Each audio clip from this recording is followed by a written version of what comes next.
La luz solar tiene un rol muy importante en nuestra vida diaria, e incluso más de lo que uno puede esperar. Todos los alimentos que consumimos y todos los combustibles fósiles vienen de la fotosíntesis. Con combustibles fósiles me refiero a los hidrocarburos, que son el petróleo, el gas y el carbón, los cuales se originaron de plantas, microorganismos, bacterias y algas, que mediante la fotosíntesis transformaron en energía química la energía electromagnética del Sol. Esa materia orgánica fue acumulada hace cientos de millones de años en el fondo de lagos o mares con muy poco oxígeno. Luego fue cubierta por capas sucesivas de sedimentos. Ahora, ¿qué es la fotosíntesis? La fotosíntesis es un proceso bioquímico y anabólico en el cual las plantas, utilizando la energía de la luz solar y la clorofila, que es un pigmento verde que además de darle el color verde a las plantas, capta esa luz solar, convierte el material inorgánico, o sea el dióxido de carbono, en material orgánico, o sea la glucosa, una molécula que es la fuente de energía de las plantas y se encuentra en la savia. Todo esto hará que se libere oxígeno, que es vital para los demás seres vivos. Ahora veremos los procesos de la fotosíntesis. Esta se divide en dos fases: la fase clara, que depende de la luz, y la fase oscura, que depende de los productos de la fase clara. Ambas ocurren dentro de uno de los muchos cloroplastos que tiene la planta, que a su vez está dentro de una célula vegetal, que es parte de un mesófilo, que es parte de la hoja, que es parte de la planta, y que en ocasiones la planta puede ser parte de una plantación que es parte de la evidencia de la PDI. Pero empecemos con la fase clara. La fase clara ocurre en la membrana de los tilacoides. Todo empieza cuando los fotones chocan con el fotosistema 2 y este libera electrones. Estos son captados por diferentes proteínas, que forman una cadena de transporte de electrones que los lleva al fotosistema 2, que al ser transportados generan adenosin-trifosfato, que más tarde se liberan en la fase oscura.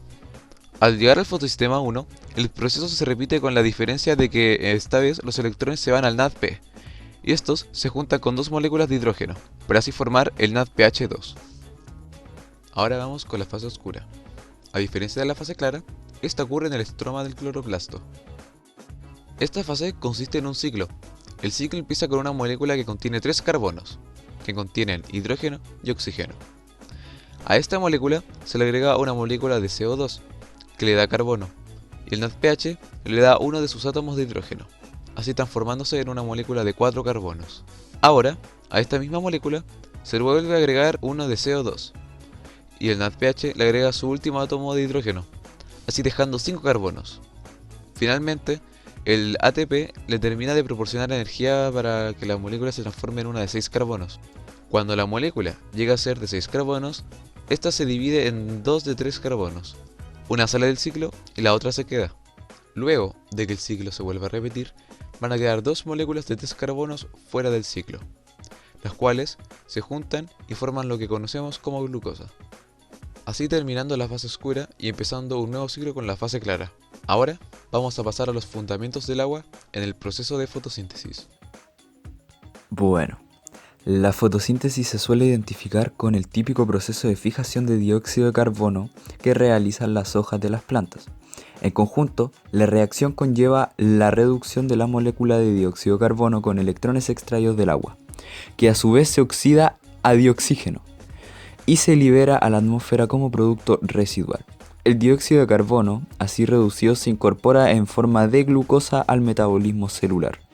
La función del agua en fotosíntesis es suministrar electrones para dichas reacciones redox, es decir, el agua interviene como fuente de electrones. Puesto que la molécula de agua es un agente reductor muy débil, sus electrones deben ser energizados por los fotones de la luz solar, de tal que adquieran el potencial suficiente para reducir las moléculas inorgánicas citadas de carbono, nitrógeno y azufre. La energización de los electrones del agua se realiza gracias a la clorofila. La energía de los fotones absorbidos por la clorofila se utiliza no solo para energizar electrones del agua, sino también para fabricar adenosin-trifosfato, a partir de fosfato inorgánico. Esta última reacción se conoce como fotofosforilación y la cataliza la ATP. sintetasa de las membranas tilacoidales. Así pues, la fotosíntesis se puede considerar que consta de dos fases bien diferenciadas y secuenciales. En primer lugar, la fotooxidación de agua dependiente de clorofila, con la consiguiente producción de poder asimilatorio, electrones de alta energía y adenosintrifosfato. En segundo lugar, la reducción asimilatoria de los bioelementos primordiales gracias al poder asimilatorio obtenido en la fase anterior. En la circulación de las plantas se cumple la función de transportar nutrientes y otras sustancias como el agua y sales minerales. El agua circula desde raíz botánica hacia las hojas por los vasos leñosos. Es absorbida por la raíz a nivel de los pelos radiculares o absorbentes, pasando luego al xilema de la raíz. A través de este, el agua se mueve por el interior del tallo de las plantas siguiendo las diferencias de potencial hídrico. Bueno, potencial hídrico, potencial osmótico, bueno, más potencial de presión, más potencial mátrico, más potencial gravitacional. O sea que el potencial hídrico es igual a todos esos potenciales. El agua viaja desde zonas con mayor potencial hídrico hacia las zonas con menores potenciales. Una planta en suelo óptimo, potencial hídrico cercano, absorbe agua por las raíces. Esta viaja por el xilema hasta llegar a las hojas, donde se evapora y pasa a la atmósfera, la cual tiene un potencial hídrico realmente bajo. Este proceso se llama transpiración. Así la mayoría del agua absorbida por la planta se evapora en las hojas. Estas fuerzas de evaporación crean una tensión negativa que es la que tira del agua hacia las ramas superiores, ya que el proceso capilar solo puede llegar a un poco más de 10 metros de altura. Por último, existe otra fuerza que hace subir el agua por el xilema de la planta. Es una presión positiva ejercida por la raíz que absorbe agua e iones, que disminuyen el potencial hídrico de la raíz con la consecuente entrada de agua por osmosis desde el suelo que contiene nutrientes esenciales. Ahora hablaremos de la importancia de la fotosíntesis. Una pregunta: ¿sabían que todos los seres vivos, de alguna u otra manera, dependemos de las plantas verdes? Pues es así, y el proceso de la fotosíntesis es más importante de lo que parece, porque gracias a la luz, las plantas son capaces de captar el dióxido de carbono y expulsar el oxígeno a lo largo del día. Pero en la noche ocurre todo lo contrario, o sea, absorben oxígeno y liberan el dióxido de carbono.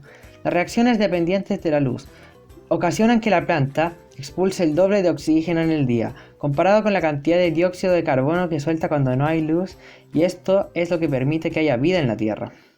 El oxígeno es muy importante para la vida, porque es necesaria la respiración pulmonar y celular de los organismos, y la fotosíntesis es responsable de que podamos disponer del oxígeno que necesitamos. La fotosíntesis suele resumirse en pocas etapas. El dato fundamental es la captación de la energía luminosa procedente del sol por el medio de una serie de pigmentos, de los cuales destaca la particular clorofila. Esta molécula contiene un átomo de magnesio ubicado en tal de que los fotones solares sean captados con pequeñas organelas presentes en células vegetales, que se denominan cloroplastos. Estos fotones aportan la energía necesaria para que las plantas se conviertan en dos moléculas inorgánicas. Las plantas hacen muchas cosas por nosotros, como mantener el equilibrio en gases atmosféricos. También son la base de alimentación de varios organismos vivos. Contienen propiedades medicinales que pueden funcionar como materiales de construcción, como la madera, el bambú, y protegen el suelo. La actual deforestación ha hecho que la absorción de carbono disminuya cada vez más, lo que ha ocasionado que la atmósfera se caliente y que por ello los cambios de clima sean más drásticos. Entender la importancia de la fotosíntesis es aceptar que todos los seres vivos estamos relacionados profundamente en un equilibrio perfecto donde las plantas son fundamentales.